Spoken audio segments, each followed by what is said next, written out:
अब आपने सुना कि शब्द सैन सतगुरु की पेछानी, पाया अटल सुहागरे, नतानंद महबूब गुमानी, वही प्रगटे पूर्ण भागरे।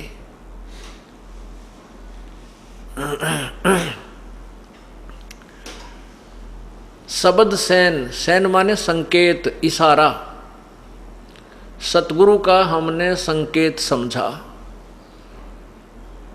सतगुरु जी क्या बताते हैं कि मानुष जन्म दुर्लभ है, भाई मिले न बारंबार।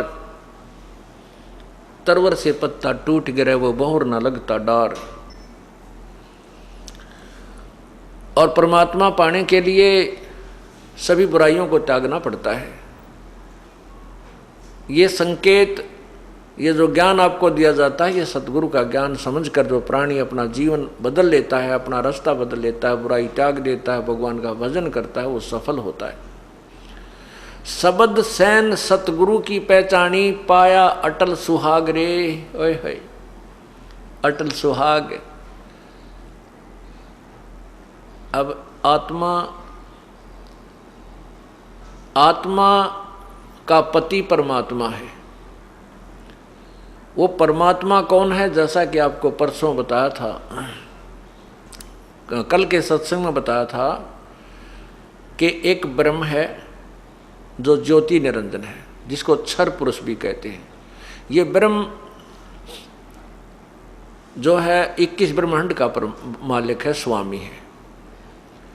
और इसके ब्रह्मा विष्णु महेश ज्योति निरंजन ब्रह्म के पुत्र हैं, और दुर्गा इनकी माता है, शेरा वाली।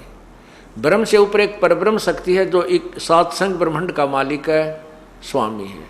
और परब्रह्म से ऊपर एक परम अक्षर ब्रह्म यानी पूर्ण परमात्मा सतपुरुष है, जो असंख्य ब्रह्मांडों का मालिक है, परमात्मा है। वो परमात्मा यानी सतपुरुष ही हम सभी आत्माओं का पति है, स्वामी है, मालिक है।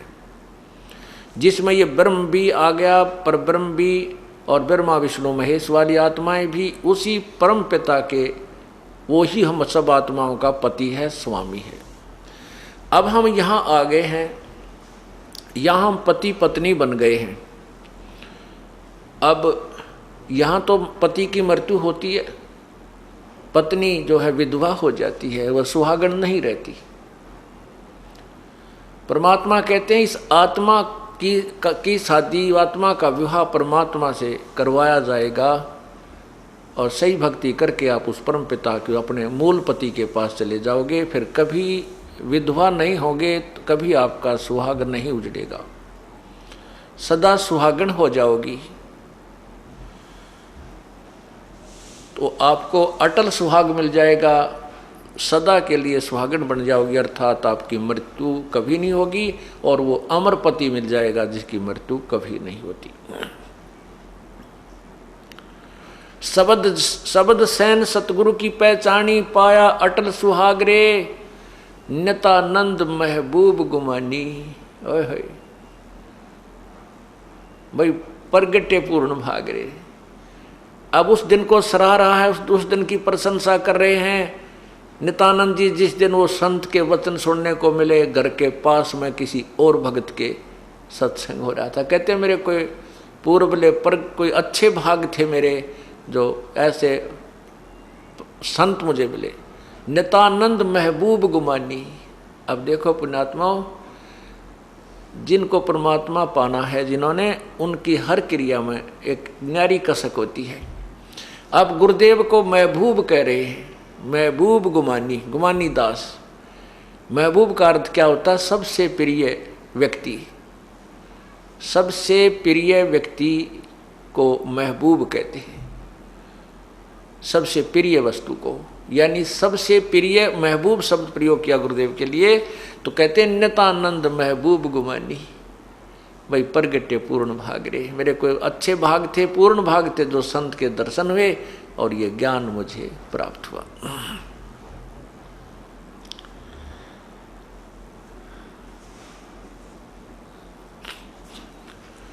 अब उस अविनाशी परमात्मा के विषय में आपको जानकारी दी जाएगी।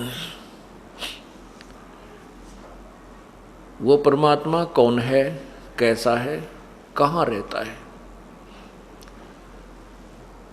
उसका नाम क्या है। उस परमात्मा का नाम कबीर देव है। कबीर देव, हम उसको कबीर प्रभु को बोल देते हैं, कबीर साहब बोल देते हैं। वेदों में उसको कबीर देव बोला। कबीर देव, कबीर देव कहो, हम उसको कबीर देव। देव माने भगवान, देव माने साहब। कबीर देव, कबीर भगवान, हम उसे अपनी एक लोकल भाषा में, लोकल लैंग्वेज में उनको कबीर कबीर कहने लगे। कबीर को वेदों में कबीर शब्द है। वैसे तो किसी भी शब्द, किसी भी अक्षर के शब्द के कितने ही बहुत से जो है ना अर्थ बन जाते हैं, लेकिन वो एक नाम भी होता है व्यक्ति विशेष का।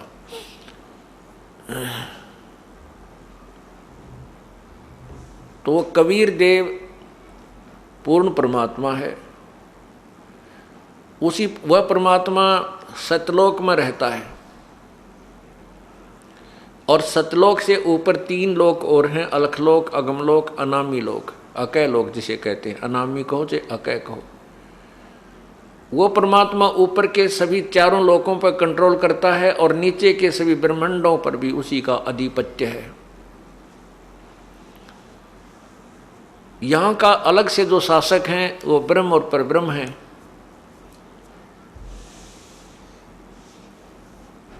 ये ब्रह्म कौन है? ये काल है। इसको श्राप लगा हुआ है, इसको एक बीमारी लगी हुई है कि 1 लाख मानव शरीरधारी मनुष्यों, मनुष्य यानी मानव शरीरधारी मनुष्यों को खाता है, और 1.25 लाख उत्पन्न करता है। उसके लिए इसने अपनी व्यवस्था कर रखी है। रजगुण ब्रह्मा से उत्पत्ति करवाता है, सतगुण विष्णु से ये हमारी सतिथि करवाता है, यहाँ पर एक दूसरे मोह ममता बना करके यहाँ रोक के रखता है, और तीसरे शंकर जी से हमारा संहार करवा लेता है। इस प्रकार ये अपना ये 21 ब्रह्मांड का कार्य चला रहा है। ये काल भगवान, इस काल भगवान ने अपने संदेशवाहक दूत भेजकर यहाँ अज्ञान प्रचार करवा दिया।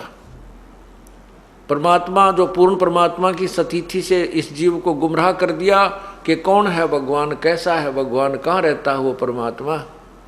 लेकिन प्रभु के डर से उसने कुछ सत्य शास्त्र भी रचना की और करवाई।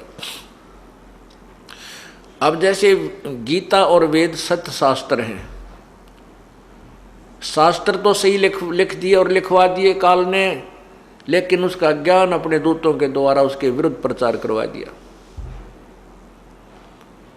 इन भोली जनता को, भोले प्राणियों को इन अज्ञानी संतों ऋषियों ने निराधार व्याख्याओं पर आधारित कर दिया। भगवान की सतिथि इसको गलत बता दिया, निराकार बता दिया।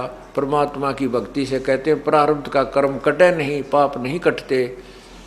इस प्रकार ये प्राणी नास्तिक होता चला गया, भक्ति से दूर होता चला जा रहा है और कष्ट पे कष्ट उठा रहा है। इस अज्ञान को हटाने के लिए, यथार्थ ज्ञान बताने के लिए वो परमात्मा स्वयं ही आता है। स्वयं ही वो एक संत का रोल करता है, भूमिका करता है। स्वयं एक भक्त की भूमिका करके दिखाता है कि भक्त कैसा होना चाहिए, उसमें कैसी सहनशीलता होनी चाहिए, उसके कैसी सिंपलिसिटी होनी चाहिए, और किस प्रकार उसका व्यवहार विचार उठना बैठना होना चाहिए। और तत्वदर्शी संत कैसा होता है, तत्वदर्शी संत के अंदर क्या गुण होते हैं, वो के ज्ञान बताता है। वो सब ज्ञान, वो तत्वदर्शी संत की भूमिका भी वो स्वयं ही करता है, और स्वयं ही वो स्वयं ही एक परमात्मा, एकम, वो अकेला भगवान है। वो परमात्मा इस काल के लोक में 4 युगों में आता है। सतयुग में सत्सुकृत नाम से प्रसिद्ध होता है। उसका उर्फ नाम वामदेव भी कहने लग जाते हैं उस समय के वर्तमान के ऋषिजन, क्योंकि जो ऋषि महर्षि सतयुग में ब्रह्मा जी से अधूरा ज्ञान ग्रहण करके